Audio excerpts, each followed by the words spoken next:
You know, when you step outside and look down, the ground beneath your feet probably feels, well, pretty permanent, right? Solid rock, unchanging dirt. But honestly, that is a total illusion. The seemingly solid crust of our planet is actually alive in its own unique way. It's constantly growing, aging, and just completely changing its shape. So, in this explainer, we're going to dive right into exactly how the Earth sculpts its own surface over thousands and even millions of years. Here's our roadmap for today. We're going on a fast-paced geographical tour of nature's master sculptors.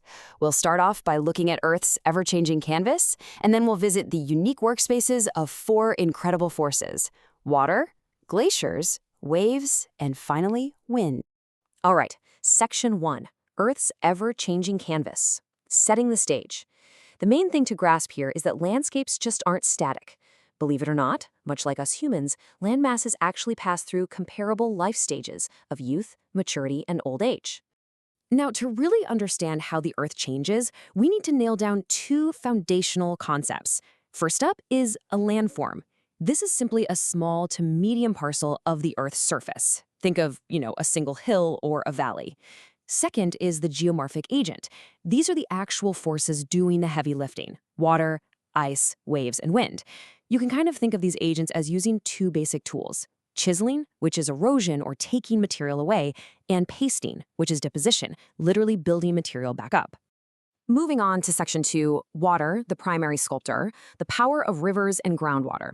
We're transitioning into humid regions now, where running water is literally the most important agent of land degradation on the entire planet.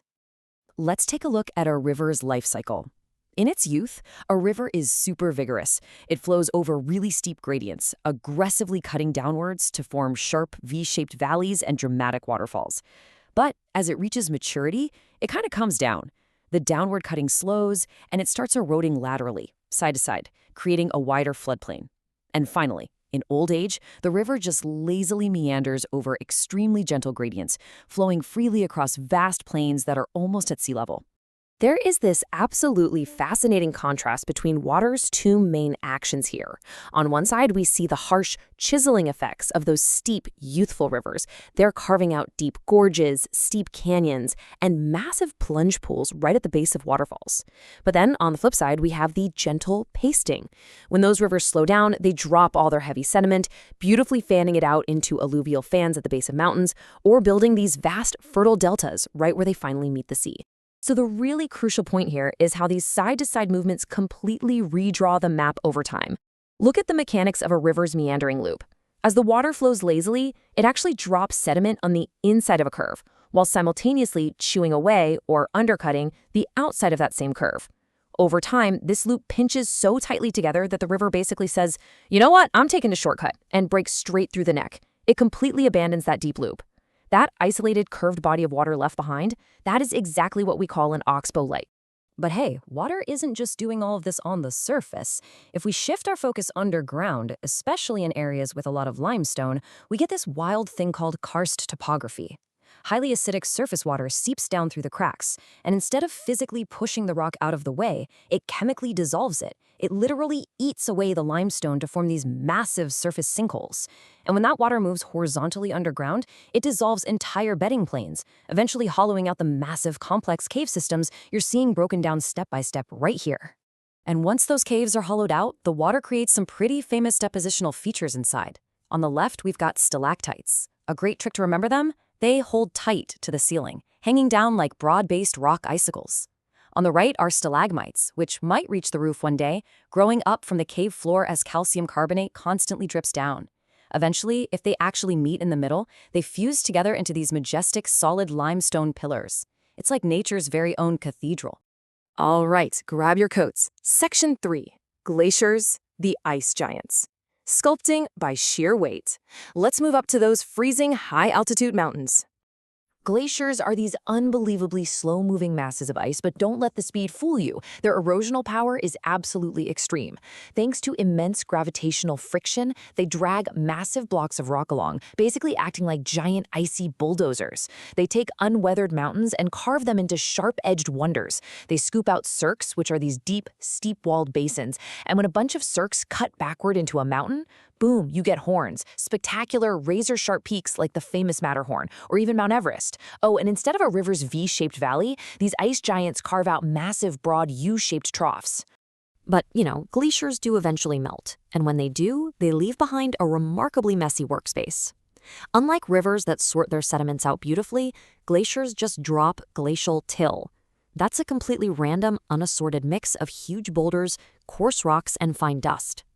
This messy till creates some distinct depositional landscapes. You've got moraines, which are basically massive ridges of debris outlining exactly where the ice used to be. Then there are eskers, these winding, snake-like ridges formed by streams trapped underneath the ice. And drumlins, smooth, oval ridges shaped kind of like half-buried eggs that literally point in the direction the glacier was moving. Let's head back down from the frozen peaks to sea level, shall we? Section 4, Waves, the dynamic coasts, the restless shoreline. The coast is for sure the most dynamic and probably the most destructive environment on Earth. Just look at this clear dichotomy. On one side, we have high rocky coasts. These are submerged, highly irregular, and completely dominated by the relentless erosion of steep cliffs. Think of India's west coast. Then, on the flip side, we have low sedimentary coasts. These are emerged, much smoother, and all about deposition. They're building up features like lagoons and swamps, much like what you'd see on India's east coast. Okay, so let's look at the literal breakdown of a shoreline on those high rocky coasts. It's a pretty destructive chronological sequence. Waves crash relentlessly against the shore, carving out steep wave-cut cliffs. The constant lashing of the water finds every little weakness, hollowing them out into sea caves. But the ocean never stops, right? Eventually, the roof of the sea cave just completely collapses under the strain. And what's left standing? An isolated, towering pillar of resistant rock out in the water, which we call a sea stack. And honestly, even that is only temporary. Now, on the gentler coasts, the waves are all about building out the land through deposition. They create features we all know and love, like beaches. But here's the catch.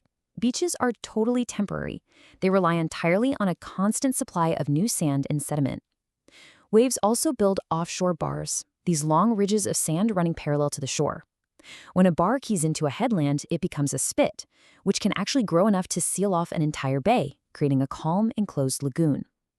The whole coastline is just this delicate, ongoing balancing act. And this quote right here brilliantly illustrates why this geology actually matters to our survival. The coastal offshore bars offer the first buffer or defense against storm or tsunami by absorbing most of their destructive force. Offshore bars and beaches aren't just there for pretty vacation photos. They are our very first line of defense. They literally absorb the raw kinetic energy of devastating storm waves and tsunamis before they can ever reach human habitats further inland. All right, for our final stop, we're transporting to the harshest, driest places on the map. Section 5, Wind. The desert architects, sculpting the dry barrens. So in hot deserts, the ground heats up incredibly fast, right? That creates extreme wind turbulence. The wind causes what we call deflation. It literally just lifts and blows the surface dust away, creating these wide, shallow hollows. But it also does something called abrasion. The wind picks up sand grains and acts exactly like a high-powered industrial sandblaster against the rock. This carves out some surreal, almost alien formations, like mushroom rocks, rocks where the slender stalks get eaten away by low-flying sand, leaving a broad, heavy cap balancing on top. This constant wind erosion, paired with sudden, violent sheet floods, eventually flattens entire mountain ranges into vast, featureless plains. But what's really fascinating here is the sheer precision of the wind. Remember how glaciers just drop a chaotic mess of rocks everywhere? Well, wind is a remarkably organized agent. Because it lifts and suspends grains strictly based on how fast the wind is blowing, it naturally sorts the sand by size and weight perfectly. It's like it's meticulously building these highly structured and beautiful sand dunes, green by green. And depending on the local conditions, this sorting action builds completely different landscapes. In fact, the shape of a sand dune tells you exactly what the wind is doing. Barchans are your classic crescent dunes, with wings pointing directly downwind. Parabolic dunes are the reverse, usually anchored down by little patches of vegetation. If the wind shifts slightly, you might get a scythe dune, which only has one long wing. And depending on whether sand is plentiful or kind of scarce, the wind can stack it up into long transverse waves or endless longitudinal ridges stretching across the desert. Which brings us to our final thought. Over the course of this explainer, we've seen how water, ice, waves, and wind have spent millions of years meticulously balancing erosion and deposition, chiseling and pasting. But what happens when we step in? When humanity builds massive dams that trap river sediment, or when we clear out protective coastal mangroves, we completely disrupt this ancient million-year-old sediment budget. So, here's a provocative question to leave you with.